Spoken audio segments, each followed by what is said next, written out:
Now watch. Sit please. Watch. And it came to pass that the woman bare a child.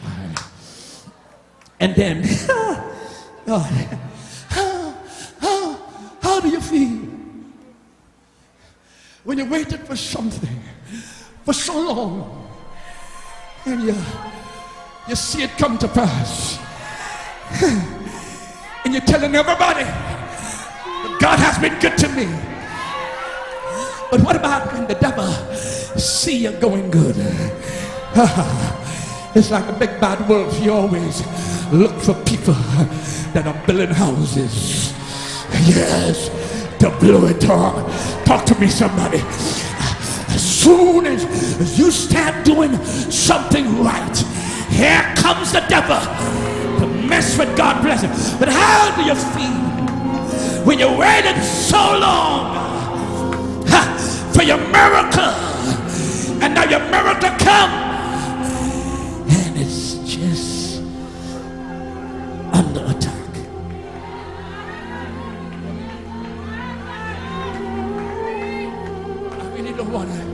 I really don't want to keep you too long this morning. But come with me. Let God speak. It's time to push. It's time to push. And then, and you watch with your own eyes how the devil can walk in your house and break up what God had blessed you with. How do you feel? How do you feel? How do you feel when your blessing grow up? You start laughing.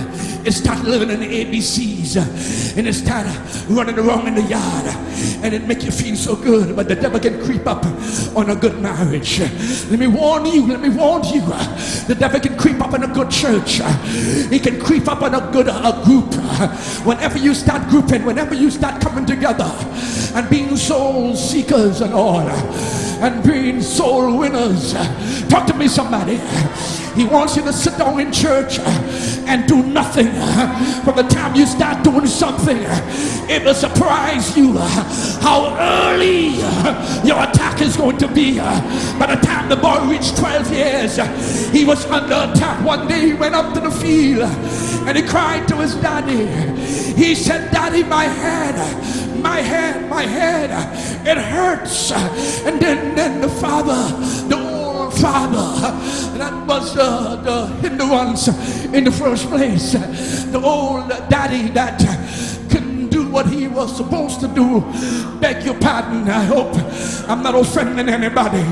But what I'm trying to say is that same old daddy that didn't have nothing to do with the blessing, he sent the boy to his mother. I like the story when it said the boy lay on his mother's knees until noon. The mother couldn't do nothing to help it. Have you ever looked at your blessing just withering away? Have you ever looked at what God gives you just falling apart and you just don't know how to deal with it? And he died on her knees. But when he died on her knees, she made up in her mind, I like this woman. This woman is a warrior. This woman is a woman of faith. I wonder if I have anybody here. This woman is a woman that will not give up. Even though the child is dead, she took the child and laid the child on the bed of the man of God. And she called the old deadbeat husband and she said, "I got a mission. I got some business to take care of." Oh God, I wish you could hear me. "I got some business to take care of." He said, "What it is?" She said, "I'm going to the man of God today because where I get my blessing, sometimes we lost our blessing because we lost connection. But when we lost our blessing, we have to remember how we got it in the first place. And if God blessed me before, he will bless me again. Where is the man of God? I've got a mission. I'm looking for somebody that can agree with me this morning. So she said, I'm going, all I want from you is a donkey and a servant. That's all I want. I want something to take me there. And I want somebody to hold me, to encourage me. Just drive for me. I like it. I like it because he said, where you going? Why you going? It's not new moon, it's not Sabbath. Where you going? And she could tell him what happened. But you must never discuss the problems of your crisis with somebody that is incapable of solving them. Who am I talking to? What Bishop just said, know who to talk to. There are some people you're talking to, they can't help you.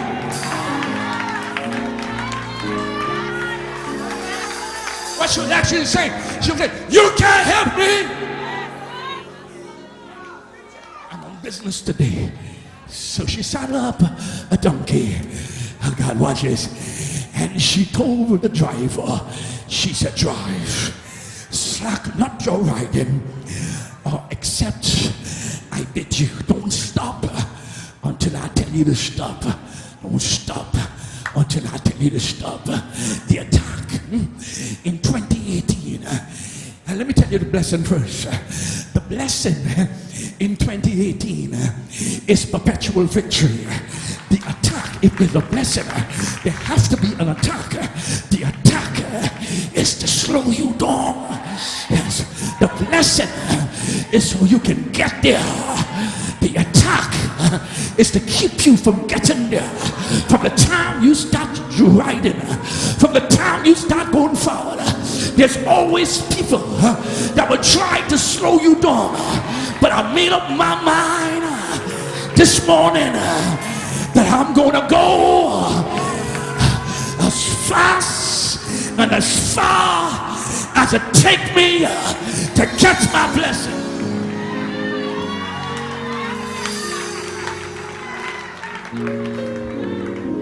And then there's another time in the text that meant the same thing. It meant the same thing. So the first time is that she's saying, don't slow down. Don't slow down. I tell you what happened is when we are not expecting the devil, that's when he comes. Always be alert. As long as you're doing something right, you will get some attack. What the devil want to do, he want to surprise you and slow you down. Never feel that you are in the clear. You are never in the clear until you get to heaven. You are fighting a constant battle. Some of the best times of your life is the worst time of the battle. It's when you're laughing and when everybody treating you good and you feel like everything is going all right. That's the worst time of your life, because while you're happy, the devil is planning something to break that happiness. It's when the church start moving on. It's when the soul seekers start hitting the streets. There's always some immature person that will come and say something and do something, oh God, to discourage everybody else. I'm trying to help the church. It's when the choir is expanding. That's where the devil is planning. And the devil, if he wants to destroy anything, he will look for somebody to destroy it. So that's why she told the rider, she said, don't slow down until I tell you. If the devil is looking for somebody to use to break your spirit, please, brothers and sisters, don't let the devil use you.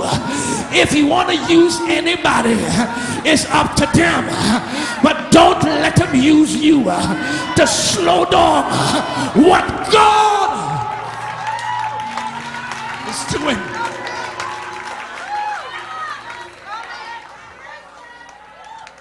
The driver, try. Beat that donkey. Beat that donkey. Let it go. Let that donkey run like a horse. I want it fast. I prophesied to you that what was going to take you 6 years to accomplish will take you the next 5 months. Do I have anybody here? Do I have anybody? Do I have anybody? Am I prophesying to anybody here? Is it making sense? Is it reaching anybody?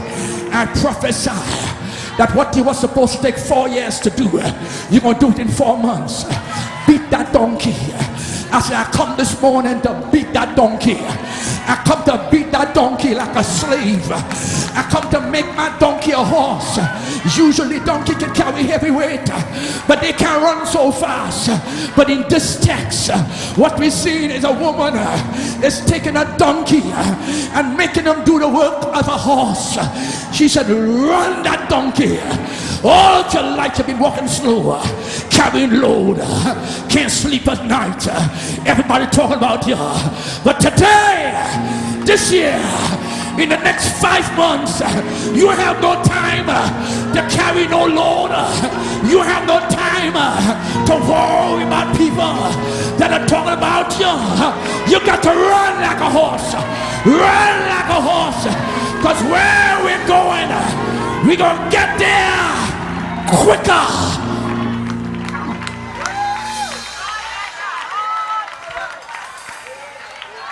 Sit down, please. Sit down. We're gonna run this thing. We're gonna work this thing. We're gonna work it like a horse.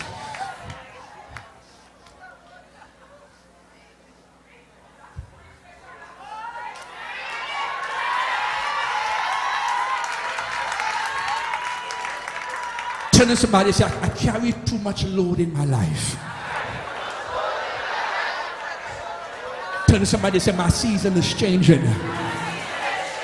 From load carrying to running like a horse. You got to run like a horse. Run like a horse. We got some problems to deal with. We want the anointing. We got to push this thing. We got to push it hard. Working hard. Work your prayer life. Work your relationship with God. Work your Bible reading. Work your attendance, your church attendance. Work it hard. Don't slack your riding. Don't slow down. From the time you slow down, the devil is in your house.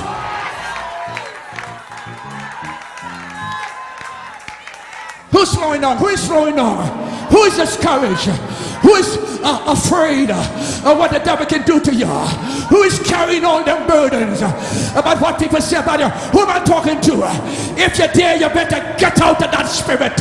It's a devil spirit. It's a demon in your mind. Ain't no time to slow down. It's time to run.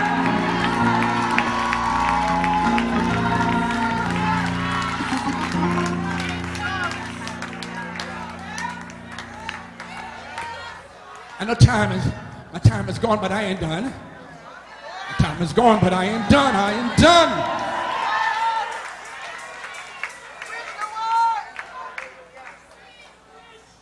You see, you have to understand. You have to understand that when you slow down everybody else. Because it wasn't about the donkey. It wasn't about the servant. It was about a woman that is in trouble, that need backup blessing. So if you're slowing down, please get out of the way. I'm going to say that 2 more times, maybe you're going to get it. If you're slowing down, please get out of the way. I'm going to say, maybe if I say it 1 more time, they're going to get it. If you're slowing down, get out of my way. Get the move, Satan, move. Let me pass. Don't slow down and keep back a whole choir. Don't slow down and keep back a whole team. Don't slow down and keep back your church.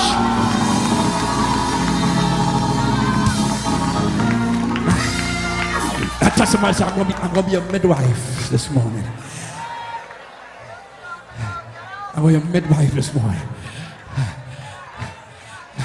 And shake the hands like, shake it like you want to take it and say, push, push, push, push, baby, push, push, push, push, push, push, push. It's coming, it's coming, it's coming, it's coming, it's coming, it's coming, it's coming. Push, push.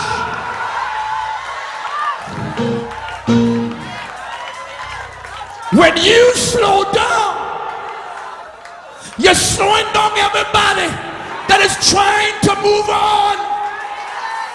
If the devil have to use somebody, don't let it be you.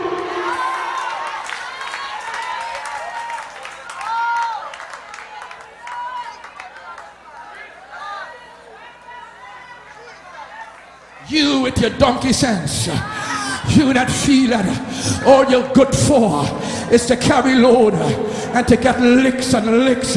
From the time you start, you might be a donkey, but come on, start thinking like a horse. A winner, a winning horse, a running horse, a racing horse. Hallelujah.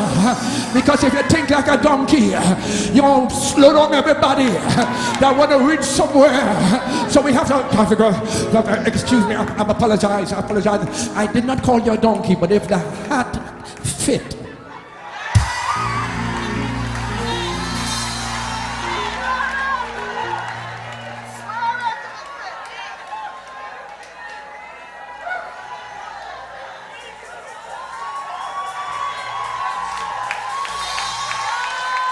I want to tell you a couple of more things. You see, what happened is that she started riding, and she was going in a pace. I don't know what it was, a horse pace with a donkey legs.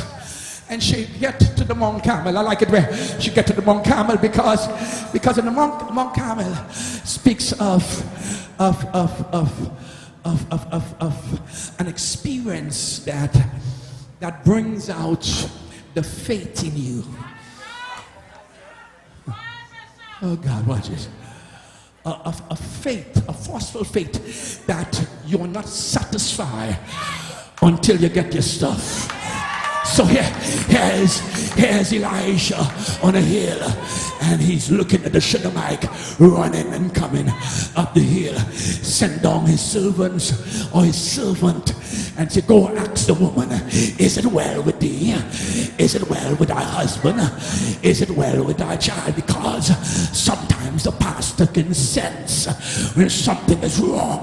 If a pastor can sense that you're in trouble, and he ain't no pastor feel it. Some of you like being a pastor and you want to lead, you want to be the drum major, you want to be in front. If they don't call your name, you're offended, but you don't know the pressure and the pains the pastor feels when things are not going right. They can't sleep at night. We have to pray all night. We have to call on God. We don't know what to do, what to say, because God is not telling us. All we're doing is feeling it. We're picking up the condition. If you are an intercessor, then you will understand what I'm saying. Sometimes you're praying for the church and you feel like a heavy weight upon your shoulder and you don't know what it is, but God called you to pray, not to complain. God called you to pray and not to get discouraged. God called you to pray and not to walk out. The man of God said, the Shunammite woman is in trouble. I can feel it.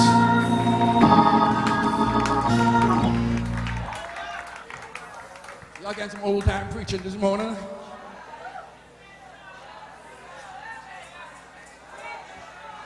He said, is it well? Here, is it well with you? Is it well with your husband? Is it well with your child?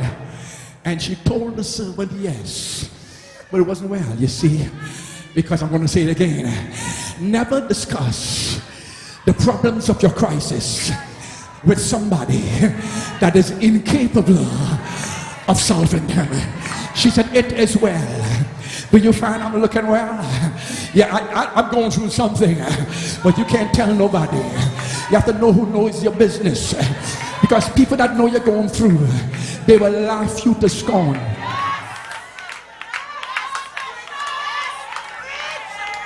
Some your mouth too. I'm trying to control myself. you have a problem with your husband, you don't tell your best friend. Because you're going to make back with your husband. And your best friend is going to know all your business.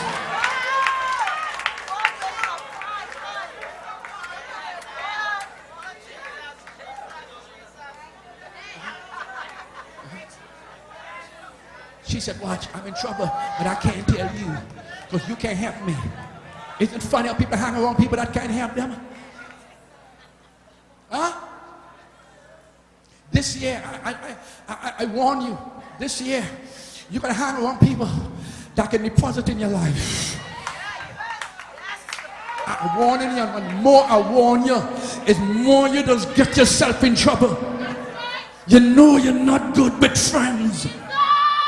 You just break up with some friends recently, and now you want to get some more friends under your wings. You're not good with friends.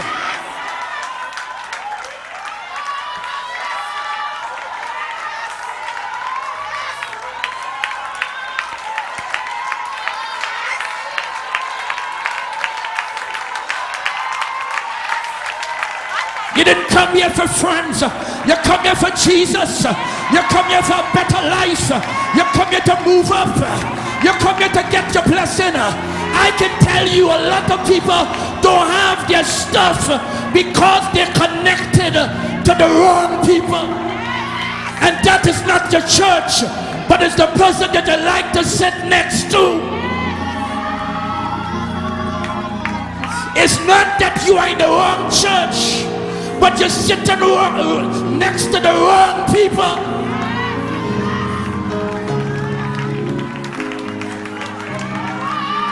And when things don't go your way, you're quick to say, that was the wrong church.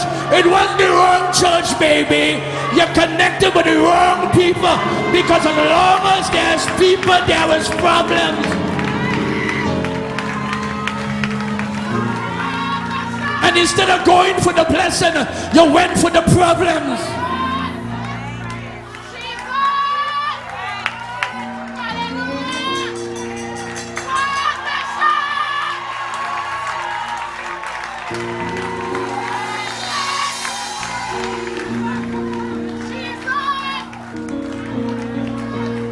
There are two things you can get out of church: blessings and problems. Every church. So watch this, watch this, watch this, watch this, watch this. Elijah came down and he said to the woman, he said, I can tell something's wrong. What's wrong with you? And the woman said to Elisha, she said, didn't I told you last 12 years not to deceive me?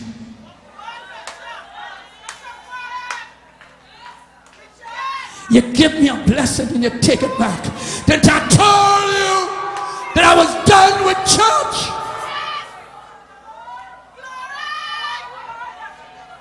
Did I told you that I didn't want to believe no more?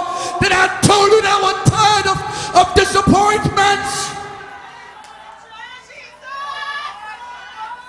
She said, didn't I told you?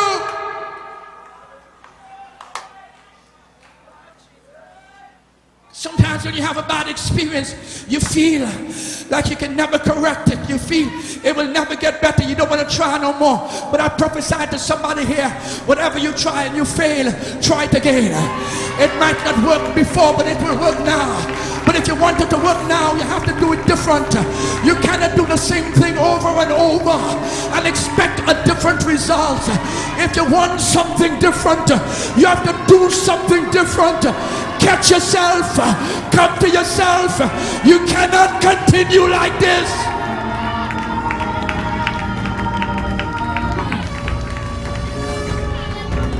They said the first cut is the deepest. First cut is the deepest. And every other thing happens, it reminds you about what you've been through. Every experience that you experience, it brings up your past like a thunderbolt. blows up in your face.